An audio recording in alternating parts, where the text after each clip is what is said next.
111-এর সৃষ্টি হয়েছিল।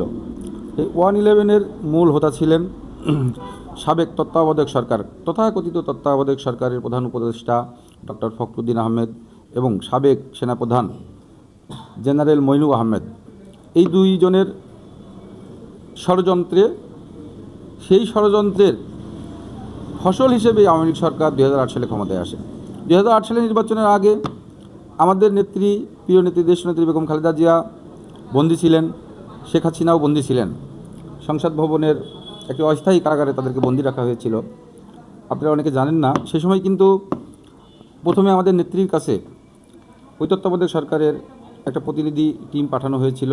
ওনাকে বলা হয়েছিল যে, ম্যাডাম, আপনি আমাদের এই 2 বছর বা 22 মাসের অবৈধ শাসনামলের বৈধতা দেন, আমরা আপনাকে ডিজিটাল কারচুপির মাধ্যমে বাংলাদেশের রাষ্ট্রীয় ক্ষমতায় প্রতিষ্ঠিত করব।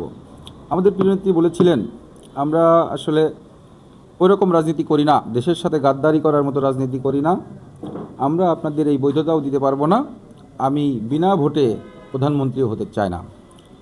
তৎক্ষণাৎভাবে ওনারা কিন্তু আবার শেখ হাসিনার কাছে গেলেন, শেখ হাসিনাকে এই টোপ দিলেন, শেখ হাসিনার টোপটা গিলে নিলেন, গিলে নিয়ে ডিজিটাল কারচুপির মাধ্যমে বাংলাদেশের রাষ্ট্রীয় ক্ষমতায় আসলেন। এসে দীর্ঘ 17 বছর বাংলাদেশের জিয়া পরিবার তথা বিএনপির উপরে সারা বাংলাদেশে নির্যাতন চালানো শুরু করলেন।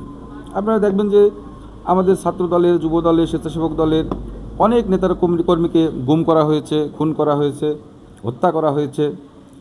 এখন আমাদের আন্দোলনের সাথে শরিক হয়ে গত 2024 সালের 5ই আগস্ট কোটা বিরোধী আন্দোলন শুরু করে সাধারণ ছাত্রছাত্রীরা, বাংলাদেশের সাধারণ ছাত্রছাত্রীরা।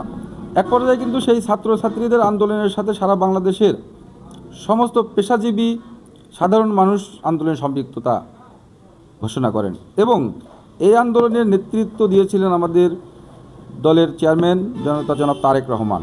এটা আসলে আমার কথা না, আপনারা লক্ষ্য করবেন যে 5ই আগস্টের পর বর্তমান জামাত ইসলামের যে আমির ডক্টর শফিকুর রহমান, উনি কিন্তু ওনার একটা বক্তব্যে বলেছিলেন যে 5ই আগস্টের আন্দোলনের মাস্টার মাইন্ড হচ্ছে তারেক রহমান। এই 5ই আগস্টে ছাত্ররা আমাদের সাথে আন্দোলন করেছে, ছাত্র জনতা বিএনপি নেতৃত্বাধীন আন্দোলনের মাধ্যমেই কিন্তু শেখ হাসিনার পতন হয়েছে। শেখ হাসিনার পতন হওয়ার পরে কি ছাত্রজন বলে, এটা আছে বৈষম্য বিরোধী ছাত্র আন্দোলন, বৈষম্য বিরোধী ছাত্র আন্দোলন, সমন্বয়ক। এই সমন্বয়ক সেজে বিভিন্ন জায়গায় তারা কিন্তু চাঁদাবাজি করেছে।